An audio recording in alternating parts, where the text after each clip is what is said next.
I'm honored to be part of this, especially having in the same list as Tierra Alta and Stoltman and Purissima. Those are absolutely phenomenal vineyards, and they're inspirations for our vineyard. Because we're kind of new kids on the block. Planted most of our vineyards in '99 and 2000. We have this entire ranch is 130 acres, but the vineyard's only 34, which is a lot for a small family vineyard. What I mean by family, it's my mother, myself, and one full-time worker. So kind of keep busy. We do bring in crews for various large tasks. Otherwise, we'd go crazy. Or I have some gray hairs, but you know, I'd be getting more. But the idea has always been to cater to small producers, which is sort of how we designed the vineyard.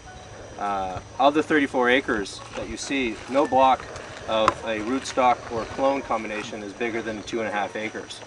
So we have almost 13, 14 different blocks within actual sort of blocks themselves. So like if you're looking at this block here, I have, you know, divisions, about 5 divisions. So I have, you know, Syrah Clone Estrella on 11114, Syrah Clone 3 on 11114, Syrah Clone 877 on 11114.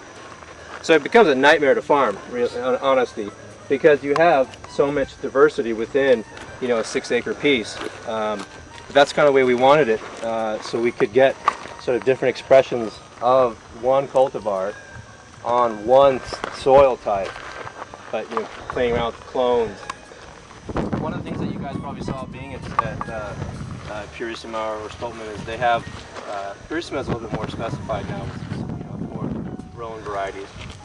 And when we came up here, we started the vineyard with Jeff Newton, and we visited Stoltman a lot. It was a big inspiration to us, and saw that they had everything planted. And I thought, that's great. You know, you can cover all your bases, and you got Cabernet, you got Merlot, but that's not good enough. What we wanted to do is find what we thought was the best for this climate, the best for these soils, and also the best for our palates. My father was a huge Rhone fan, and wanted to, you know, emulate that here if he possibly could. And that's why he spent about 3 or 4 years looking for a site and found this one to perfectly match it. Basically, we took it a step further.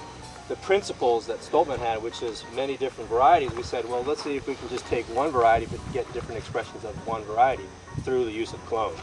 So that's why we came up with this whole kind of subdivision within divisions and divisions. But like I said, it's kind of hard to farm sometimes because you're sitting there like, okay, I got to treat this block differently. 2 rows over, I got to do this differently. So to make matters even more worse for us, we decided to do a lot of stuff per acre contract with our winemakers. I mean worse for that because you have to cater to their needs too. So not only do we have a whole bunch of different clones and rootstock combinations in one block, we also have a whole bunch of different plants who have certain parameters for their farming. So it makes it very interesting for us. We're always keeping on our toes.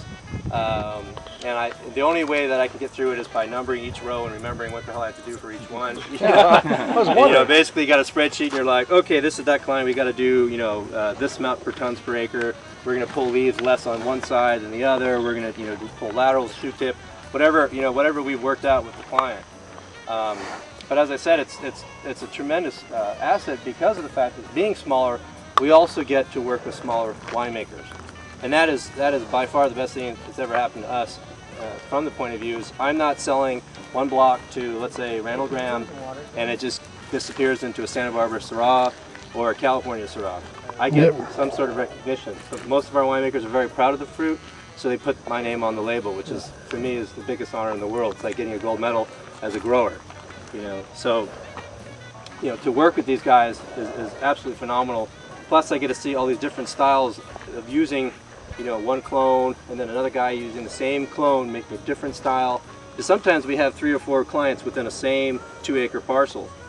So, you know, it gets a little crazy, but it works. You know, it's a lot of micromanaging, you know, but we do it, and it's sort of a passion of ours.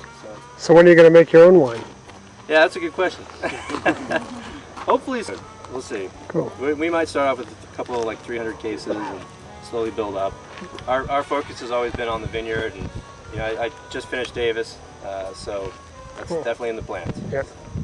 But let's start walking. Of the 34 acres that we have 23 acres of Syrah.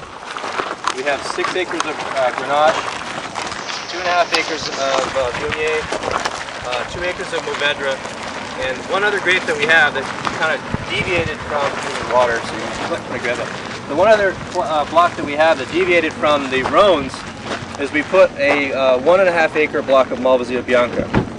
The reason we did that is actually because we were very inspired by some of the original wines made by Wild Horse, which was a really nice sweet wine, smelling musty, aromatically, but it had some good acidity. This is terrific. I like it. Might be fun to work with.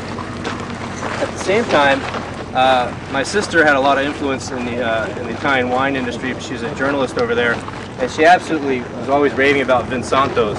Vinsantos are made mostly from Malvasia Bianca, so that was a perfect match for us. So it's kind of, here's Russell.